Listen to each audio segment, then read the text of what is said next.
Hello everyone, मेरा नाम है सात्विक सुमन और आप देख रहे हैं फ्यूचर अड्डा।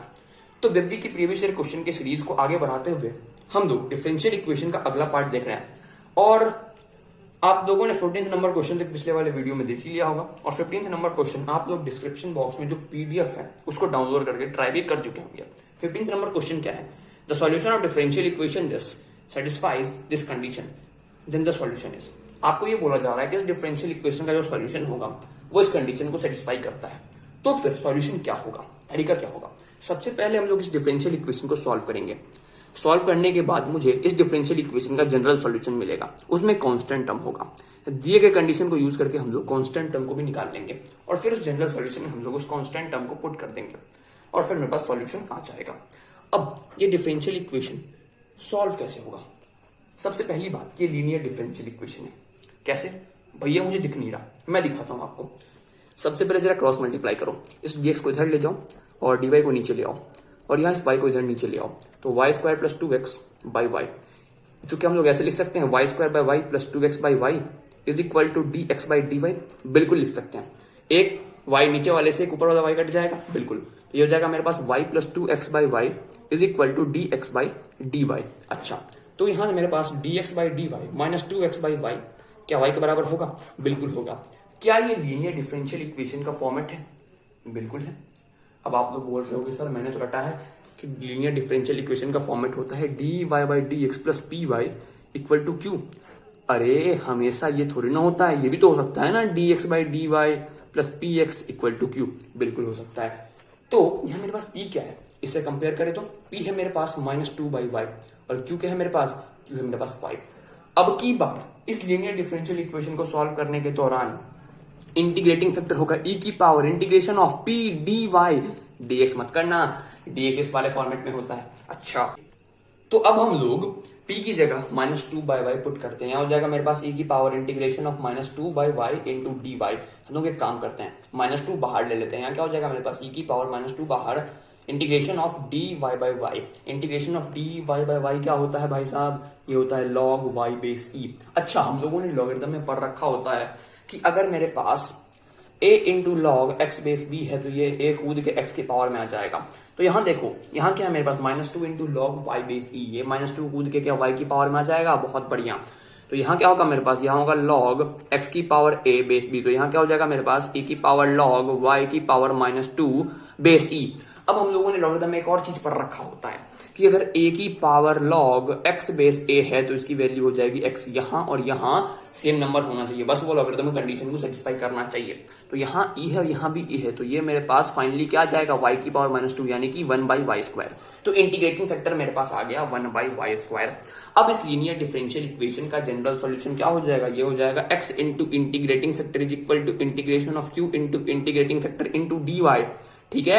अब इंटीग्रेटिंग फैक्टर और q की वैल्यू हम लोग पुट कर देते हैं, तो यहां हो जाएगा मेरे पास x into 1 by y square. ठीक है।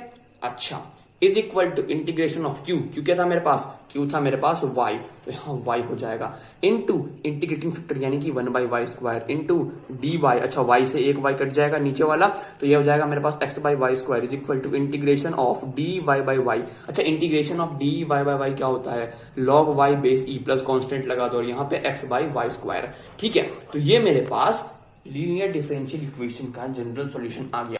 अब दिए गए कंडीशन को पुट करते हैं। ठीक है, तो हम लोग x equal to 1 y equal to put करने के बाद यहाँ मेरे पास क्या आ जाएगा? 1 by 1 is equal to log 1 base e plus constant. Log 1 base e क्या हो जाएगा? 0। मेरे पास कॉन्स्टेंट की वैल्यू आ गई 1। अब कॉन्स्टेंट की वैल्यू 1 हम लोग यहाँ पुट करते हैं, तो x by y square is equal to log x base e plus 1। तो यहां से मेरे पास x की वैल्यू क्या आ गई?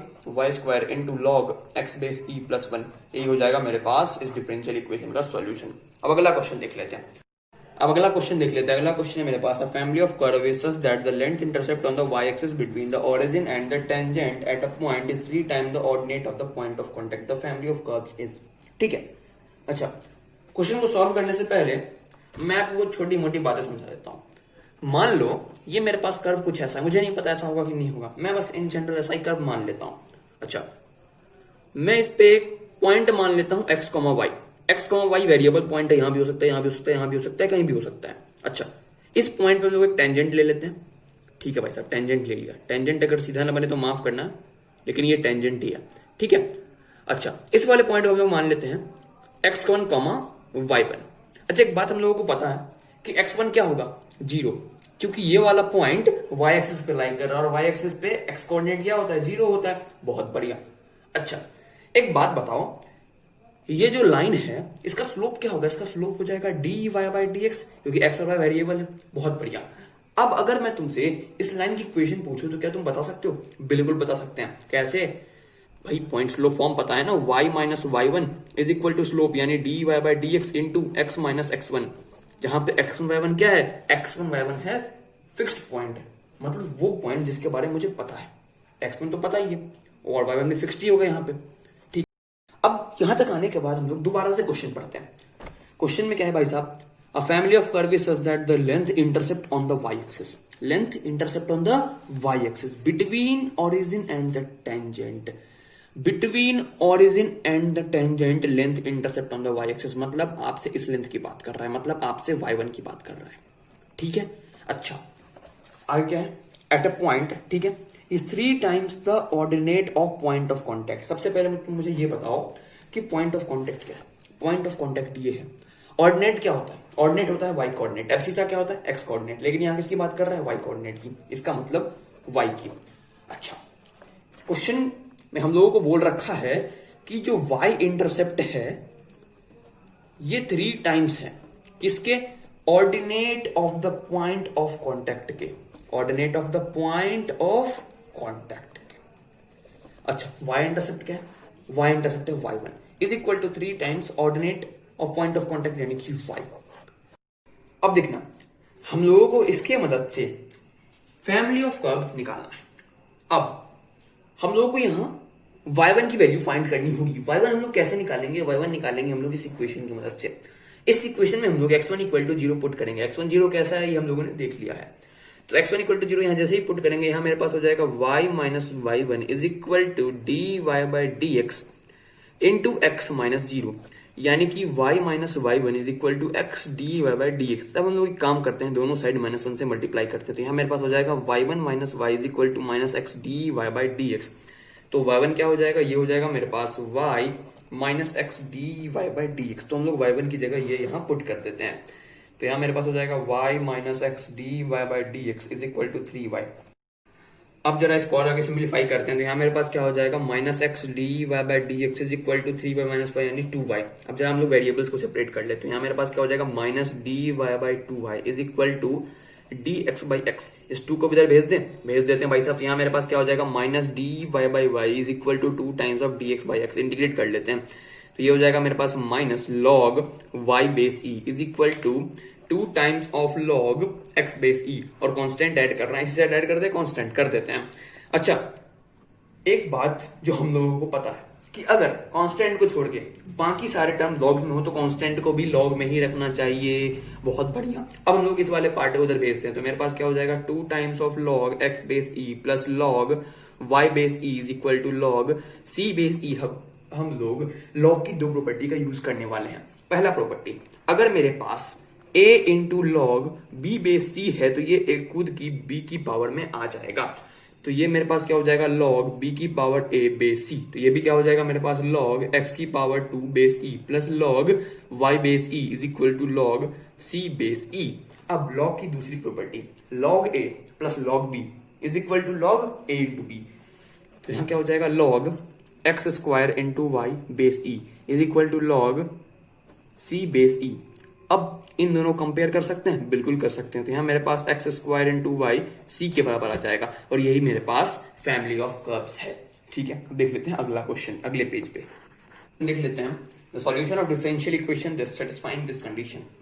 कंडीशन क्या है? कंडीशन ये है जब x equal to pi by 4 होगा तो y इक्वल टू 1 होगा। इस कंडीशन पे आपको इस डिफरेंशियल इक्वेशन का सॉल्यूशन बताना है। तो डिफरेंशियल इक्वेशन मैंने यहाँ लिख रखा है। अब जरा इसको सिंप्लीफाई करते हैं। सबसे पहले हम लोग यहाँ dx बाई डी वाई निकालने की कोशिश करते हैं। dx बाई डी वाई कैसे निकालेंगे भाई साहब? dy को इधर क्रॉस मल्टीप्लाई करके ले आएंगे, तो इसको भी इधर क्रॉस मल्टीप्लाई करके ले जाना पड़ेगा। तो यहाँ मेरे पास क्या हो जाएगा? x into sine x by y minus y by y into sine x by y. ठीक है, ये मेरे पास क्या हो जाएगा, x into sine x by y into sine x by y minus y by y into sine x by y. कुछ cancel हो रहा है क्या? बिल्कुल कैंसिल हो रहा है। यहां से ये कैंसिल हो रहा है और यहां से ये कैंसिल हो रहा है, तो ये मेरे पास फाइनली क्या हो जाएगा, d x by d y is equal to x by y minus 1 by sine x by y. अब जरा इसको आगे सॉल्व करते हैं। सबसे पहले 1 by sine x by y क्या हो जाएगा, ये हो जाएगा कॉस एक्स बाई वाई, और यहाँ माइनस साइन होगा, यहाँ एक्स बाई वाई होगा, और यहाँ मेरे पास d x by d y होगा। सबसे पहले हम लोग x बाई वाई को v एज्यूम करते हैं, तो x क्या हो जाएगा, वी वाई के बराबर। दोनों साइड हम लोग y के रिस्पेक्ट में डिफरेंशिएट करेंगे, तो यहाँ मेरे पास हो जाएगा dx बाई डी वाई। यहाँ चेन रूल से करेंगे सबसे पहले y का, तो dy बाई डी वाई क्या हो जाएगा 1। ठीक है, बचेगा क्या, v प्लस वाई इंटू, अब v क्या y के रिस्पेक्ट में, dv बाई डी वाई। तो यहाँ हम लोग dx बाई डी वाई की जगह ये पुट कर सकते हैं, बिल्कुल कर सकते हैं। यहाँ मेरे पास क्या हो जाएगा, v plus y into d v by d y is equal to x by y क्या है, v, तो v minus cos x by y v से भी कट जाएगा, बिल्कुल कट जाएगा। अब हम लोग वेरिएबल्स को सेपरेट कर लेते हैं, तो यहाँ क्या हो जाएगा मेरे पास, d v by cos v is equal to minus d y by y. ये क्या हो जाएगा मेरे पास, sine v into d v is equal to minus d y by y. अब इंटीग्रेट कर लेते हैं, तो sine v into d v का इंटीग्रेशन क्या हो जाएगा, ये आप लोगों को पता होना चाहिए बिल्कुल। क्या होता है, माइनस कॉस v, बहुत बढ़िया। तो यहां हो जाएगा मेरे पास minus cos v is equal to, अब integration of d y by y क्या हो जाएगा, लॉग वाई बेस ई, और यहाँ माइनस साइन था और प्लस कांस्टेंट लगा दो, कोई दिक्कत थोड़ी ना है। अब कंडीशन देखते हैं, कंडीशन क्या दे रखा था कि जब x पाई बाई 4 होगा तो y 1 होगा। अच्छा, सबसे पहले यहाँ पे हम लोगों को v की जगह x बाई वाई पुट करना होगा, जो कि हम लोगों ने यहाँ एज्यूम कर रखा था, वो हम लोगों ने किया ही नहीं। तो भाई कर लेते सबसे पहले, तो यहाँ minus cos x by y is equal to minus log y base e plus constant लिख लेते हैं, और ये दोनों यहाँ पुट करते हैं। तो minus cos pi by 4 by 1 is equal to minus log 1 base e plus constant. Log 1 base e क्या होता है, 0, तो ये वाला टर्म तो 0 हो जाएगा। और ये क्या हो जाएगा मेरे पास, minus cos pi by 4 is equal to c के बराबर, तो सी की वैल्यू हो जाएगी मेरे पास माइनस 1 बाई रूट 2। अब माइनस 1 बाई रूट 2 हम लोग यहाँ पुट कर देते हैं। जैसे हम लोग यहाँ माइनस 1 बाई रूट 2 पुट करेंगे, तो मेरे पास फाइनली क्या आ जाएगा, minus cos x by y is equal to minus log y base e minus 1 by root 2। अच्छा, इसमें से हम लोग माइनस कॉमन लेते हैं और इसे कट देते हैं। समझे, नहीं समझे, समझाता हूं। देखो, यहां हो जाएगा मेरे पास minus cos x by y, और यहां से हम लोग माइनस कॉमन लेंगे, तो log y base e plus 1 by root 2। अब इस माइनस से ये माइनस को काट दो, यही तो बोल रहा था मैं। ठीक है, तो मेरे पास फाइनली आएगा cos x by y is equal to log y base e plus 1 by root 2। ये किस ऑप्शन में भाई साहब, ये है किस ऑप्शन में, देखो जरा। तो मेरे पास आया क्या था, मेरे पास आया था ये, इससे मिलाते हैं भाई साहब। तो मुझे तो कोई भी ऑप्शन मिलता हुआ नहीं नजर आ रहा है, इसका मतलब ये चारों ऑप्शन गलत था, ये बोनस क्वेश्चन था भाई साहब। ठीक है, अगला क्वेश्चन देख लेते हैं अगले पेज पे। अब अगला क्वेश्चन देख लेते हैं, the general solution of differential equation this is. तो मैंने यहाँ डिफरेंशियल इक्वेशन को लिख लिया है। अब आप लोगों को पढ़ाया जाता है इक्वेशन रिड्यूसिबल टू होमोजीनियस, जहां d y by d x equal to a1x plus b1y plus c1 by a2x plus b2y plus c2 के फॉर्मेट में होता है।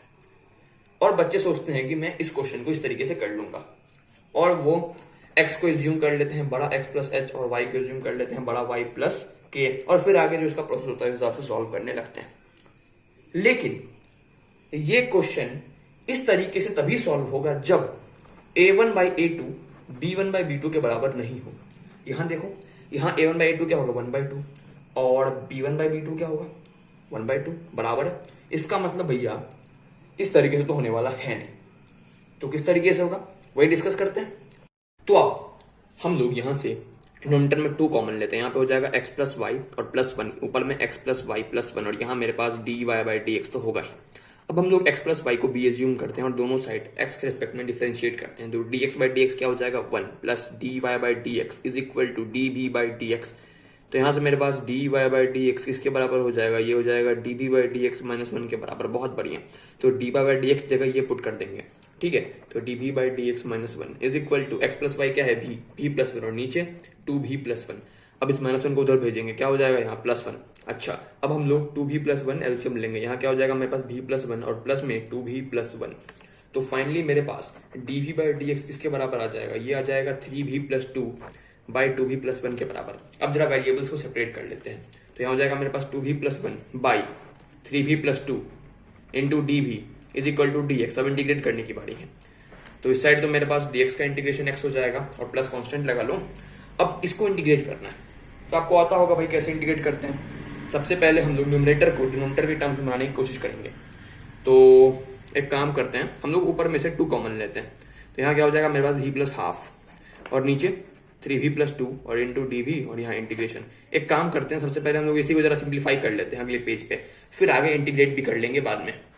अब हम लोग न्यूमरेटर को डिनोमिनेटर के टर्म में बनाने की कोशिश कर रहे हैं, तो एक काम करते सबसे पहले हम लोग न्यूमरेटर में थ्री से मल्टीप्लाई करते हैं, तो यहाँ क्या हो जाएगा थ्री भी और प्लस थ्री बाई टू, तो थ्री से डिवाइड भी करना पड़ेगा भाई साहब, ये बात समझ में आ गया होगा। अब हम लोग एक काम करते हैं, इसमें टू जोड़ते हैं और टू घटाते हैं, यहाँ टू बाई थ्री और ब्रैकेट में three v plus to minus two plus three by two और नीचे थ्री भी प्लस टू, तो ये क्या हो जाएगा भाई साहब two by three, three v plus two और minus two plus three by two यानी कि माइनस हाफ और नीचे थ्री भी प्लस टू तो होगा ही, तो ये क्या हो जाएगा two by three into three v plus two by three v plus two और minus two by three into half by three v plus two, two से टू कट जाएगा। अच्छा, थ्री भी प्लस टू से three v plus two भी cut जाएगा, यहाँ क्या हो जाएगा मेरे पास two by three minus one by three into three v plus two. तो मैं इसकी जगह देखो ये लिख सकता हूँ, बिल्कुल लिख सकता हूँ, तो लिख लेता हूँ ना। यहाँ क्या है मेरे पास two by three minus one by three into three v plus two और इंटू में डी भी और यहाँ मेरे पास एक्स प्लस कॉन्स्टेंट तो है ही, ठीक है। तो ये हो जाएगा integration of two by three into d v minus integration of one by three into three v plus two into d v is equal to x plus. अब आगे बढ़ते हैं, यहाँ क्या हो जाएगा भाई साहब two by three v minus one by three बाहर, integration of d v by three v plus two क्या हो जाएगा लॉग मॉड में थ्री वी प्लस टू और नीचे थ्री वी प्लस टू का डिफरेंशिएशन भी के रिस्पेक्ट में क्या हो जाएगा थ्री और यहाँ एक्स प्लस कॉन्स्टेंट। अब तुम लोग सोच रहे होगे यहाँ आपने मॉड क्यों दिया, देखो यहाँ मैंने मॉड इसलिए दिया क्योंकि यहाँ पे जो भी होता है वो हमेशा पॉजिटिव होता है, तो अगर three v plus two negative भी हो जाए तो बाहर मॉड रहेगा तो अपने आप पॉजिटिव बन जाएगा, इसलिए दिया, ऐसा कुछ इशू नहीं है।